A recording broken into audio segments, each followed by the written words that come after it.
we were able to produce this, or encourage, or ignite, I don't know what's the right word, this enormous debate.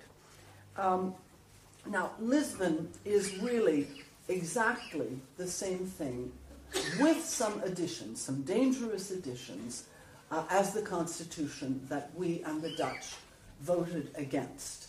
And if you don't want to believe me, that's fine, because Valéry Giscard d'Estaing, the principal author of the Constitution, said it better than I could. He said the Lisbon Treaty is something with simply, it is the Constitution, but with, quote, cosmetic changes to make it easier to swallow.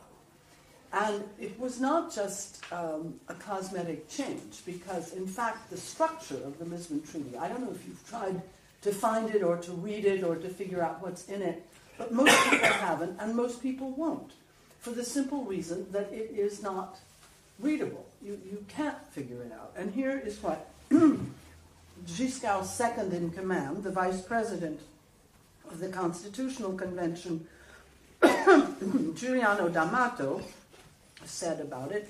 It was decided that the document had to be unreadable. Because if it's unreadable, that means it's not constitutional. That was the idea. If people could understand the text on the first reading, then you would be getting calls for referendums. So much for democracy, you see. I mean, the whole idea, the Belgian foreign minister says more or less the same thing. I mean, they're all saying this is the same thing as the Lisbon Treaty, but, you know, we had to make it so that, I think they don't say it this way, but I do. Complexity is the enemy of democracy. Now our texts are so complex that the whole point is to try to exclude the citizen. When I started out, we shouted, US out of Vietnam, victory to the NLF, or stop apartheid now, or whatever, and people agreed, or they didn't agree, but at least they knew what you were talking about. And now, if we say, you know, Article 188B, it specifies the following, but you have to take into account Article 16, which is absolutely true, but I mean, it takes an evening like this to get people a little bit informed about some of the major defects of this Constitution, of this, sorry, well, that's maybe a slip, but not that much of a slip. So, this, I think, is done on purpose. They say it's done on purpose.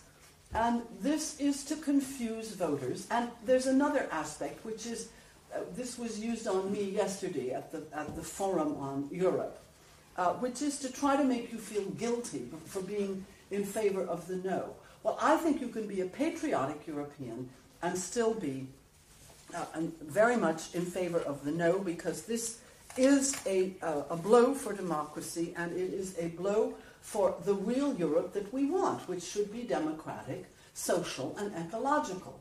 And it should not be a purely economic Europe. This treaty goes into huge detail on economics.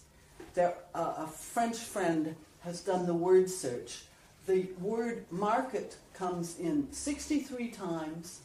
The word competition, usually accompanied by free and undistorted, comes in 25 times. Social progress is mentioned 3 times, and unemployment 0 times. So this is economic detail on the scale of only one other document of its type that I know of, which is the Constitution drafted in 1936 by the Soviet Politburo. Which also went into enormous economic detail, not so much as this treaty, but quite a lot of economic detail. Not the same economy, of course, but still, that was the purpose. And this shouldn't be part of a constitution. Maybe competition is a good thing in some circumstances, but there's a problem, which is that economists have about 4 different definitions of what competition is. And the other problem is that it might be a good tool now, but maybe we should have much more cooperation written into a constitution for tomorrow. We cannot decide what the economic laws ought to be for every single circumstance, and particularly in a time when we are faced with a financial crisis which is arriving to probably revive the Atlantic Alliance also. We should not have economic policies that are set in stone. We shouldn't have an independent central bank which takes no note of anything except for price stability and is mandated only to do that, and takes no political guidance even, much less direction from anybody else.